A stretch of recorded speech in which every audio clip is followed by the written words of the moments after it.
ассалому алайкум тамошобинони азиз, ҳаводорони ҳамешагӣ барномаи шабакаи баҳористон ва махсусан нафароне ки пайваста дар ҳамин вақту соат барномаи ифтихорро пайгирӣ мекунанд. Тамошобинони азиз, сӯдирас мешавем мо бо сафари хизматӣ дар ноҳияи дарози вилояти мухтори Кӯҳистони Бадахшон қарор дорем. Амитараш барномаи навбатии ифтихорро аз истироҳатгоҳи Чорчаманд баратон пешниҳод менамоем. Баъд аз чанд лаҳза мо бо қаҳрамонони барнома аз наздик шинос мешавем. Бо шабакаи баҳористон бимонед. идома дорад барномаи мо дӯстони азиз ва фикр мекунам ки албатта суҳбате ки бо қаҳрамонони барнома дорем ба шумо писанд меояд. Ба ин лаҳза мехоҳем бо иштирокчиён аз наздик шинос шавем. Салому алайкум, ман Наврӯз аз телевизиони Баҳористон.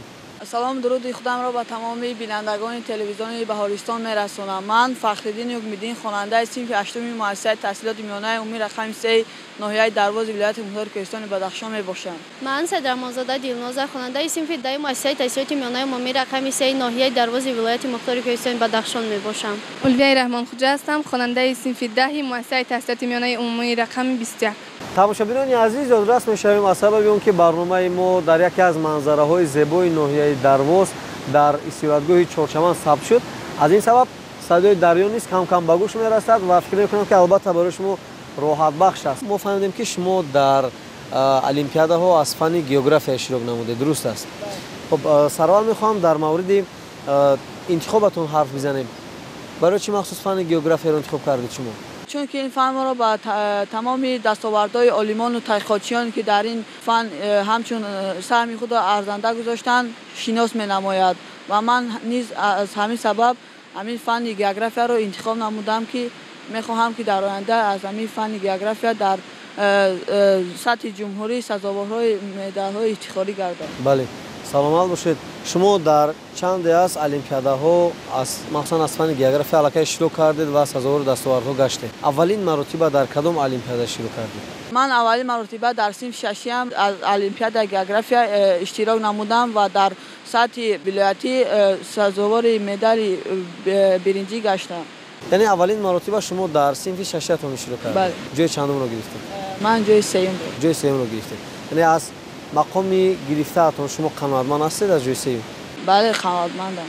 кӯшиш накардед ки ҷои аввал ё дуюмро ба даст оред? бале, ман дар синфи 7-ям кӯшиш намудам ки сазовари медали дуюм ё якум гардам ва аз ҳамин сабаб зиёдтар хондам ва дар синфи 7-ям дар олимпиадаи аз фанни география дар сатҳи вилоятӣ сазовари ҷои якум гаштам ва ман аз ин қаноатбахшам ва ҳамчун бо устодони ман маро бевосита дастгирӣ намуданд ва ки ман ба ин мартабаҳо бирасам. барои иштирок дар олимпиадаҳо аз кадом устодатон шумо миннат доред? ман аз устоди фанни география биология устодам Маҳмадов Доро ва Маҳмадов Мирзавлиё. беҳтарин аст. фанни география чӣ ҷолибият дорад?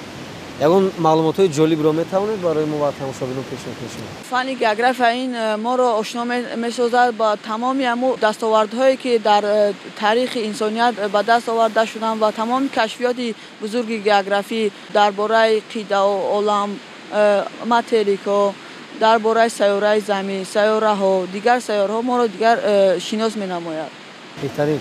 чанд далели ҷолибро доир ба Тоҷикистон ё умуман дигар давлатҳо метавонед пешниҳод кунед?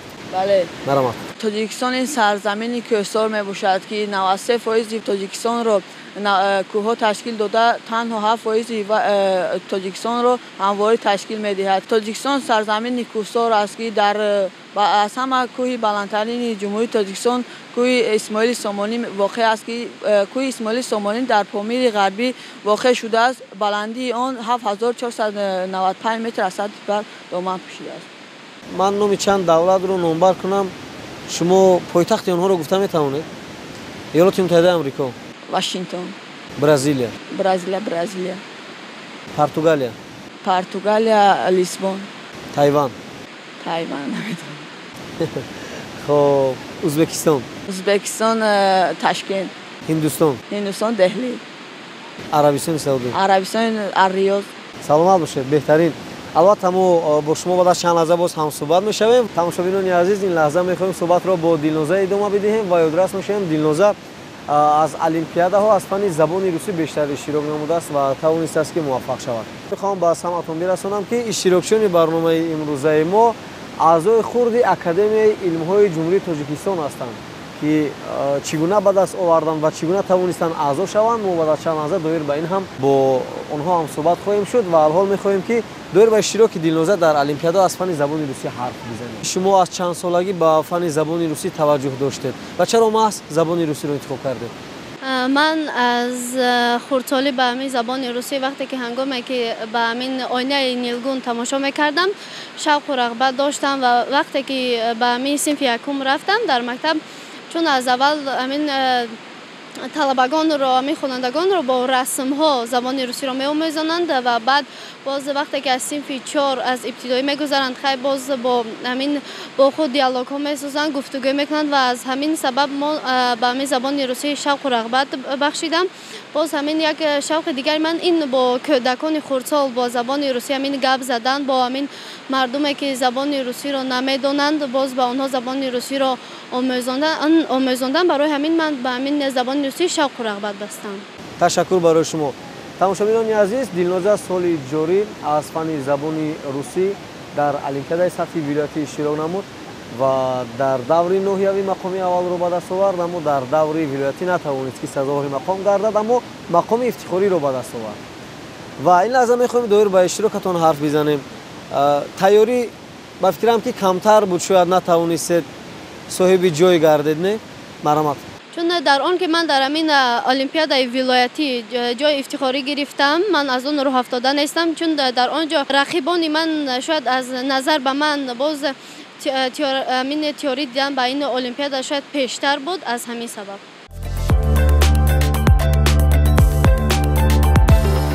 тамошобинони азиз, ин лаҳза мо бо қаҳрамони дигармон ҳам суҳбат мешавем. Улвия дастоварди бештар дорад. ҳам дар озмуни ҷумҳуриявии фуруғи суфидоно иштирок намудааст, ҳам гирандаи стипендияи президентӣ аст, ҳам дар чандин аз сабқатҳо албатта тавонистааст ки мақомҳои назаррасро ба даст оварад. ин лаҳза бо Улвия ҳам суҳбат мешавем. Сарвар, дар мавриди иштирокатон дар озмуни ҷумҳуриявии фуруғи суфидонои китоб аст ҳарф мезанед. дар ин озмуни сатҳи ҷумҳуриявӣ шумо дар номинасияи эҷоди назм иштирок кардед, дуруст аст? барои чӣ махсусан эҷоди назм? яъне таваҷҷӯҳ ба навиштану эҷод кардан зиёд аст? Марамат.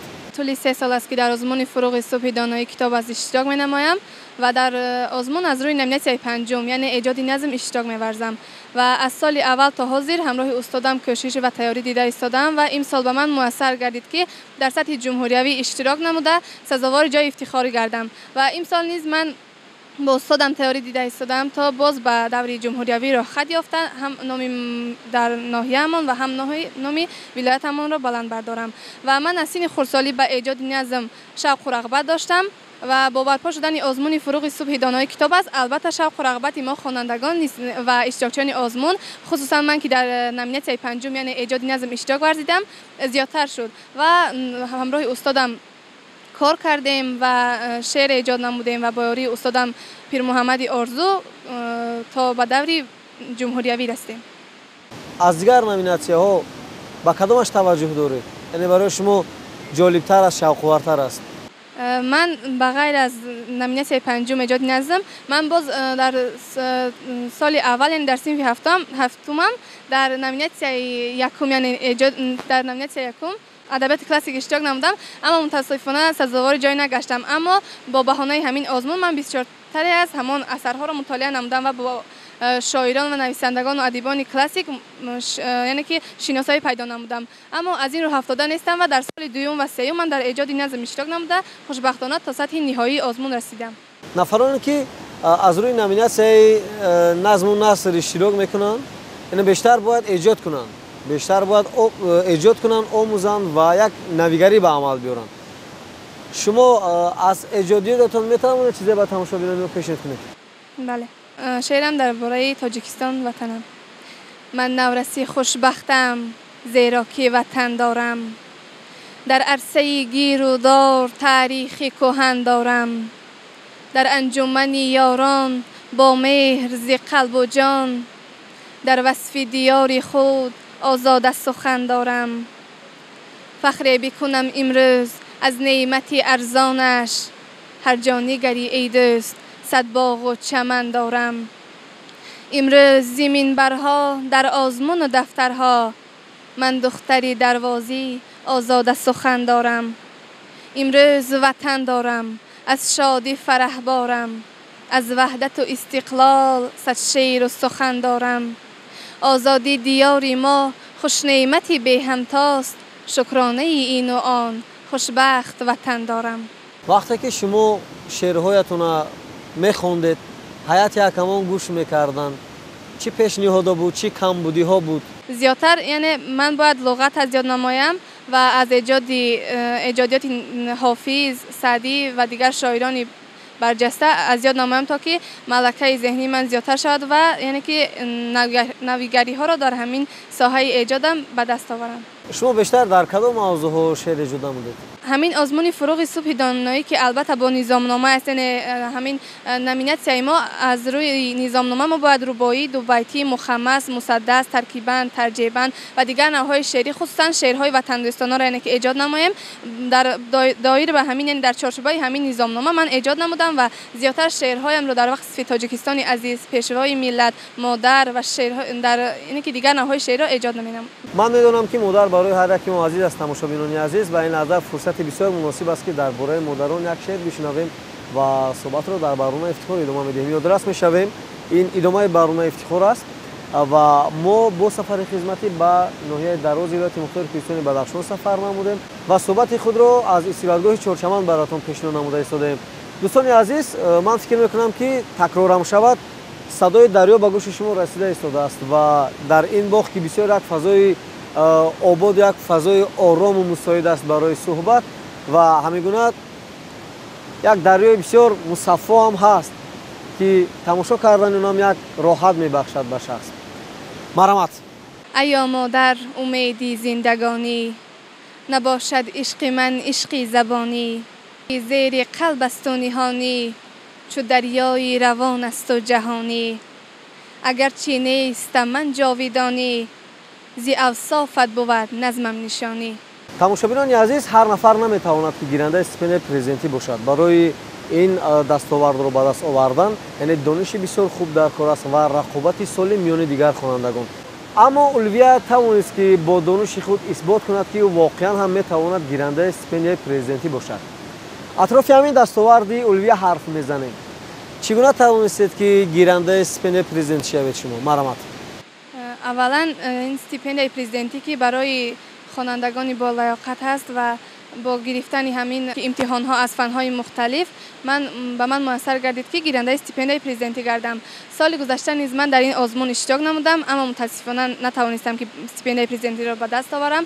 اما امسال با اینکه که همان کوشش ها و خواندن های فن هایی که برای گرفتن استیپندیای که ضرور بود من توانستم که استیپندیای را به دست آورم و از فن‌های گوناگون از بیولوژی، زبان‌های خارجی، زبان مادری و الگبرا و دیگر فن‌های دقیق از ما امتحان گرفتند و من گیرنده همین استیپندیای پرزیدنتی شدم. رقابت چگونه بود میان دیگر خوانندگان؟ البته هر یک اشتراکچی همان آزمون گیرنده استیپندیای پرزیدنتی جهد و کوشش داشت تا همین استیپندیای را به دست آورد و خوشبختانه در همین سال خوانش 10 تا استیپندیا برای خوانندگان جدا کرده شده بود و من با گرفتن از همه مقداری بلندترین خالها جای اول را گرفتم و گیرنده همین استیپندیا شدم. در بین خوانندگان رقابت به وجود آمده بود برای گرفتن همین استیپندیا و 10 نفر خوانندگان توانستیم که همین استیپندیا را به دست آوریم. تماشابینان عزیز، دو قهرمان ما فخرالدین و دلنازه عضو خردی اکادمی علم‌های جمهوری تاجیکستان هستند. در مورد شامل شدنشان حرف میزنیم. مرحمت. طول 2 سال می شود که در همین اکادمی خود علمی جمهوری تاجیکستان اشتراک می نمایند و در سطح ولایتی و جمهوری اشتراک فعالانه دارم. من پارسال در اکادمی خود علمی جمهوری تاجیکستان اشتراک نموده در 3 سال بهاری اکادمی خود علمی جمهوری تاجیکستان در شهری که در شهر دوشنبه برگزار گردید سزاوار دیپلم درجه 1 گشتم و من این سال هم در اکادمی خود علمی جمهوری تاجیکستان اشتراک می‌ورزم و این سال که در 3 سال که در ولایت مختار کوهستان بدخشان برگزار گردید در آنجا در شهر خاروق من سزاوار دیپلم درجه 3 گردیدم. چی منفیت دارد اعضا شدن با همچون عضوی خردی اکادمی نوی تاجیکستان با یک خواننده مخصوصا با شما با دیگر خوانندگانی که میخوان اعضا باشند چی منفیت دارد؟ همین آزمون که اکادمی خرد علمی جمهوری تاجیکستان میباشد جهانبینی خوانندگان را وسیع میگرداند. خب دلنازا شما چگونه اعضا شدید؟ 4 سال می شود که در اکادمی خرد علمی جمهوری تاجیکستان اشتراک می نمایند و در همین 4 ساله که من در اکادمی خرد علمی جمهوری تاجیکستان اشتراک می نمایم با دیپلم درجه 1 2 و همین 3 اکادمی خرد علمی جمهوری تاجیکستان مکافاتانیده شدم و باز به همان خوانندگانی که در همین دیگر آزمون ها اشتراک می نمایم با آنها می گویم که در همین اکادمی خرد علمی جمهوری تاجیکستان هم اشتراک ورزند. سلامت باشید. تشکر برای شما. من برای شما موفقیت رو تمام دارم و اطمینان دارم که البته من بعد از اینم بیشتر دستاوردها رو به دست میاره. و بینندگان عزیز نگفته نماند که قهرمان دیگری ما اولویه غیر از آن که اشتراکش در المپیادها بسیار نظررس است، مخصوصا در آزمون جمهوری فروغ سپیدانوی کتاب است. همزمان اشتراکچی آزمون جمهوری این فروغ معرفت بود و توانست تا دور نهیوی راه یابد، یعنی در دور نهیوی مقام اول رو به دست آورد. حالا میخواهیم بفهمیم که در کدام نامیناسیا بود و برای چی نتوانست که تا به دور جمهوری برود و مقام اول، دوم یا سوم رو به دست آورد. مرحمت. همین آزمون علمی فروغ معرفت که من درباره دایر به فن‌های دقیق است، من از روی فن بیولوژی اشتراک نمودم و در سطح نهایی سزاوار جای اول گشتم. این سال نیز من تیاری دیده ایستادم و مطالعه می نمایم همون کتاب‌های بیولوژی، آناتومیا، زولوژی و دیگر همین کتاب‌ها رو. پیش از آن که ما تفسیر شما رو با خوانندگان بشنویم، این لحظه یک شعر دیگری شما رو که خودتون ایجاد نموده در وصف تاجیکستان میشنویم. مرحمت. افتخار من وطن باشد ز خورشیدی سحر، سنگوره گشت در ضمیرم همچو مرجان لعل زر، دسته خاری وطن به از گل ملکی غریب، زین چمنزار دوشنبه نور میریزد سحر، بینگرم بر باغ و راغ و پشته ها با مهری دل سر آید وصفشان چون مرغکی خوشبال و پر، ناز دارم در وطن در عمر خود هر روز و شب، دوست می دارم ورا از مغز دل جان و جگر. بهترین تشکر برای شما. واقعا دوستان عزیز، هر نفری که میخواند دانش میآموزد پیوسته در تلاش و زحمت است، راه درست خود رو در زندگی پیدا میکند. مثل قهرمان برنامه نوبتی ما و این دستاوردهایی که به دست آوردن اولین و آخرین نیست. با همسالانتون با دیگر خوانندگان چی گفتن هستید شما؟ مرحمت. اشتراک در آزمون‌های علم فروغ معرفت و آزمون فروغ سپیدانوی کتاب است که برای هر یک اشتراکچی منفعت زیادی به دست می‌آورد و من هم به تمام خوانندگان توصیه می‌دهم تا که در این آزمون‌ها اشتراک نموده دانش و ملکه خود را صیقل دهند و برای اشتراکچیانی که در آزمون‌ها اشتراک نمودند اما سزاوار جای نگشتند چنین گفتنی هم که هیچ وقت ناامید نشوید و تیاری‌ها را برای سال دیگر و سال‌های آینده یعنی که مستحکم‌تر کنید. با همسالان خود گفتنی هم که در آزمون ها در کنفرانسی های علمی اشتراک نمایند و ملکه خود را سنجند. من به همسالانم چنین توصیه دارم که زیادتر در المپیاد و آزمون ها اشتراک نمایند و نه تنها در سطح جمهوری تاجیکستان بلکه در بیرون از قلمرو جمهوری تاجیکستان پرچم جمهوری تاجیکستان را بلند بردارند و تا که نام آنها جاویدانه بماند. تماشاگران عزیز، این بود برنامه نوبتی افتخار و یادداشت می‌شیم که ما با سفر خدمتی در ناحیه دراز ولایت مختار کوهستان بدخشان قرار داریم و اطمینان کامل داریم که البته صحبتی که با اشتراکچیان داشتیم به شما پسند آمد. دوستان عزیز، برنامه‌های دیگری ما رو البته از این منطقه شما می‌توانید روزهای نزدیک از شبکه بهارستان تماشا کنید. تا آغاز برنامه نوبتی افتخار، تن صحت و خانه آباد باشید. خیر.